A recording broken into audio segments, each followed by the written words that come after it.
Hey guys, today we are unleashing the Nvidia GeForce 6800 GT, meaning it goes into a very fast AGP system with the latest drivers to remove any CPU bottlenecks and show what this card can really do. The 6800 GT is an AGP video card from 2004 and it was a massive success for Nvidia. The previous GeForce FX range of video cards were a mixed bag. Especially the first cards like the FX 5800 Ultra aka Dust Buster ran hot and loud, and while they had decent performance with older games, when it came to DirectX 9 performance, the showing was a bit disappointing. ATI simply had the much stronger product with the Radeon 9700 and 9800. A lot had to do with the Radeon being the reference card for Microsoft's new DirectX 9 implementation. Rumors say that Microsoft was a bit salty at Nvidia for how things went down with the Xbox. The card we're using today is from BFG. This is the 6800 GT OC with a slight 20 MHz overclock on the core. Nice single slot card with a really fancy copper cooler and two fans that actually have blue LED lights as well. We have VGA, DVI and TV out, and there's a Molex power connector powering the card. So the 6800 GT comes with the NV40 GPU, which has 16 pixel pipelines and a core clock of 350 MHz. We have 256 MB of RAM with an effective memory clock speed of 1000 MHz. And here we have the test system, a motherboard from ASRock. We've got a Pentium dual core running at 3.2 GHz. We've got 2 GB of RAM, DDR400, running in dual channel configuration. And the sound card is a Sound Blaster Audio 2 ZS. Installing the system is pretty straightforward. We've got Windows XP Service Pack 3, the Intel chipset drivers of course, then the Nvidia 307.83 video drivers, also the sound card drivers for the Audio 2 ZS. I'm installing MSI Afterburner to give us an overlay, and we're ready for some benchmarking. And here we have got the 3D Mark results in 2001 SE, almost 30,000 points, and then in 2003, 12,500, and in 2005, around 4,700 points. For Far Cry we have no results. Unfortunately, the latest driver has some issues with this game. Let's move on to Doom 3 with the ultra quality preset, and even at the high resolutions, even at 1920 by 1080, the 6800 GT delivers over 60 FPS. Fear is a very demanding game, but even at 1024 by 768 we're getting 62 FPS on the 6800 GT, which is a really impressive result. We have one more game, Half-Life 2 Lost Coast. That's another game that runs really well. If you stick with the 1024 by 768 resolution, you're getting 70 FPS, which is awesome.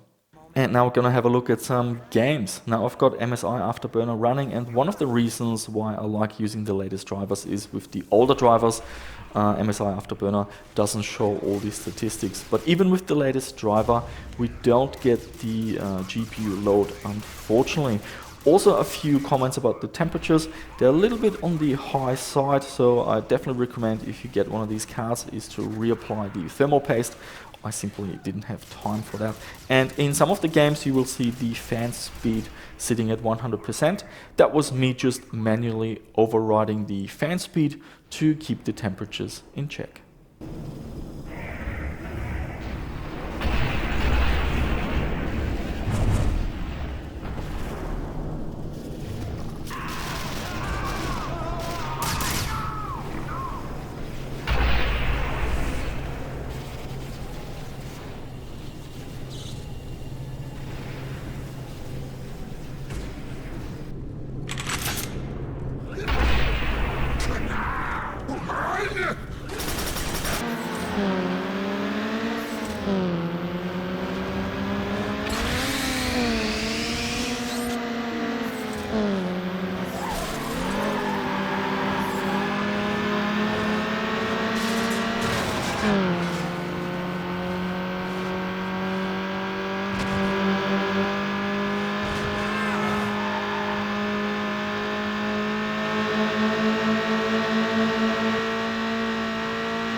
So let's summarize this video. The 6800 GT is a really good AGP video card. It doesn't use any PCI Express bridge chips or anything like that. It's also compatible with a wide range of builds, although I see it best used in an Athlon XP, Athlon 64 or a Pentium 4 with Windows XP. However, there are drivers for Windows 98 as well, although personally I prefer going with an earlier GeForce or a 3DFX Voodoo for that operating system. The GeForce 6 series was a massive success for Nvidia, especially after the difficulties with the FX range of video cards. It has enough performance to run games at high resolutions and high video settings. The 6800 GT is also not super rare or expensive, so if you have a bit of patience, you should be able to find one without too much trouble. And that's pretty much it for this video. I'd love to hear your thoughts about the 6800 GT, especially if you had one yourself, or maybe it was a card you wish you had, but you went with something else. Always love hearing your stories. And the usual YouTube stuff. If you like this video and want to see more content like it, be sure to subscribe if you haven't done so already. Click on that notification bell, give it a like, and I shall see you soon with another one.